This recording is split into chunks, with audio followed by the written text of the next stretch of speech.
क्या आपने कभी सोचा है कि एक पिता इतना कठोर कैसे हो सकता है कि वो अपने ही पुत्र का सिर काट दे?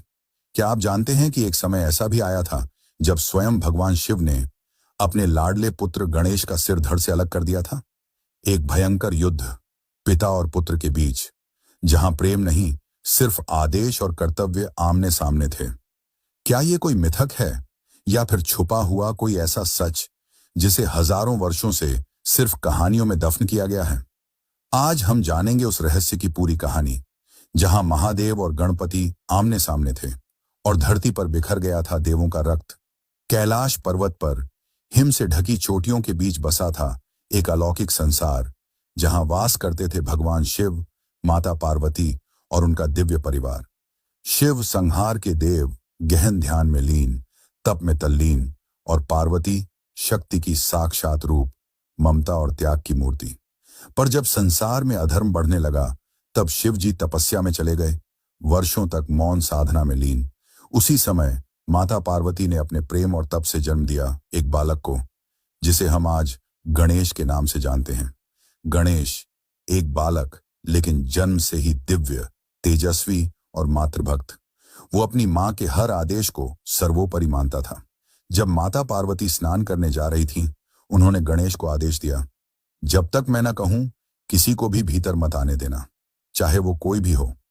गणेश ने सिर झुकाकर आदेश स्वीकार किया, और वहीं से शुरू हुई एक ऐसी घटना जिसने पूरे ब्रह्मांड के संतुलन को हिला दिया। वर्षों की तपस्या के बाद शिव जी लौटे अपने कैलाश धाम, लेकिन जैसे ही उन्होंने अपने घर के द्वार पर कदम रखा, उन्हें रोक लिया एक छोटे से बालक ने।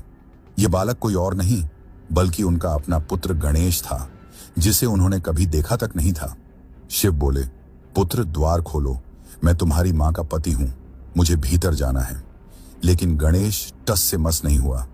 मां ने कहा है, जब तक वो न कहें, किसी को अंदर नहीं जाने देना, और मैं उनका आदेश नहीं तोड़ सकता। शिव चौंके, कौन है यह बालक जो त्रिलोक के स्वामी को रोक रहा है? उनके साथ खड़े थे नंदी, कार्तिकेय और कुछ गण। सभी को क्रोध आने लगा। यह अपमान है प्रभु का।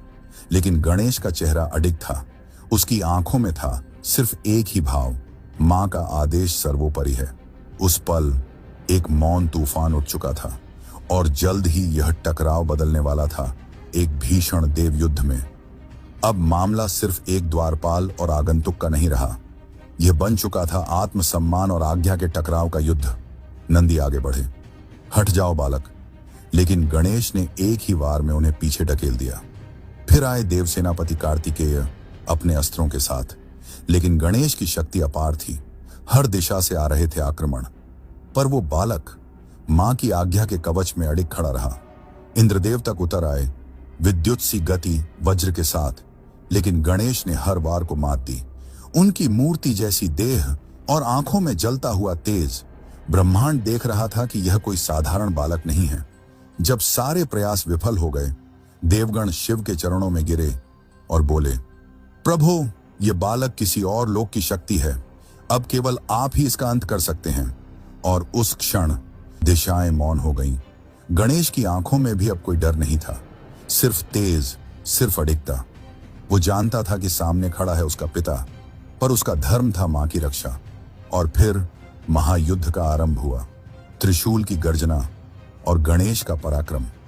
शिव का हर वार तेज और घातक, पर गणेश हर बार उसी वीरता से उसका सामना करता। धूल उड़ रही थी, पर्वत हिल रहे थे, आकाश चीख रहा था। एक पिता और उसका पुत्र, दोनों अपनी जगह सही, और दोनों एक दूसरे के लिए रणभूमि में। गणेश घायल होते रहे, लेकिन उन्होंने एक भी कदम पीछे नहीं लिया। हर वार को सीना चौड़ा करके झेला, मानो कह रहे हों, मैं कर्तव्य से नहीं डगमगाऊंगा। और फिर आया वो क्षण जब शिव ने चलाया एक ऐसा दिव्य अस्त्र जो न देवता रोक सके, न ब्रह्मांड सह सके। वो अस्त्र सीधे जाकर लगा गणेश के मस्तक पर। क्षण भर के लिए सब थम गया। धूल शांत हो गई, हवा थम गई, और पृथ्वी सिसक उठी। गणेश मूर्छित होकर जमीन पर गिर पड़े, और उनका शीश धड़ से अलग हो। ब्रह्मा ने देखा, विष्णु ने भी अपनी चक्रधारी मुद्रा ली, पर शिव शांत थे। उन्हें अब भी अपने ही त्रिशूल का परिणाम स्वीकार करना था। फिर शिव उठे और बोले शांत स्वर में, गणेश पुनः जन्म लेंगे, एक नए रूप में। उन्होंने अपने गणों को आदेश दिया, जो प्राणी उत्तर दिशा की ओर सबसे पहले मिला उसका शीश लाओ। गण निकले और कुछ ही समय में लाए एक विशाल दिव्य हाथी का सिर, जो स्वभाव से शांत और शक्तिशाली था।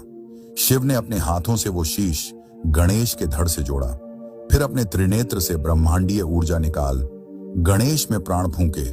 क्षण भर को सारा जगत थम गया और फिर गणेश की बंद आंखें खुली। उनके नए रूप से प्रकाश की ऐसी किरणें फूटी कि सारे देवता द्रवित हो उठे। अब वो थे गजानन एकदंत विघ्नहर्ता। शिव ने गणेश को अपनी गोद में उठाया और कहा, जिसने माता की आज्ञा के लिए प्राण तक त्याग दिए, वह मेरा पुत्र नहीं, अब संपूर्ण जगत का आदर्श है। तभी शिव ने घोषणा की, गणेश सबसे पहले पूजे जाएंगे। हर पूजा, हर अनुष्ठान, हर आरंभ तब तक अधूरा रहेगा जब तक गणेश की वंदना न हो। ब्रह्मा ने सिर झुकाया, विष्णु ने वंदन किया, देवताओं ने पुष्प वर्षा की और पूरी सृष्टि में गूंजा, श्री गणेशाय नमः, विघ्नहर्ता की जय हो। और तभी से हर विवाह, हर यज्ञ, हर कार्य गणपति के नाम से शुरू होता है और यहीं पर होती है यह दिव्य कथा समाप्त। अगर यह कथा आपके मन को छू गई, अगर शिव और गणेश के इस दिव्य रहस्य ने आपको झकझोर दिया, तो इस वीडियो को लाइक करें, कमेंट में जय श्री गणेश लिखें और इस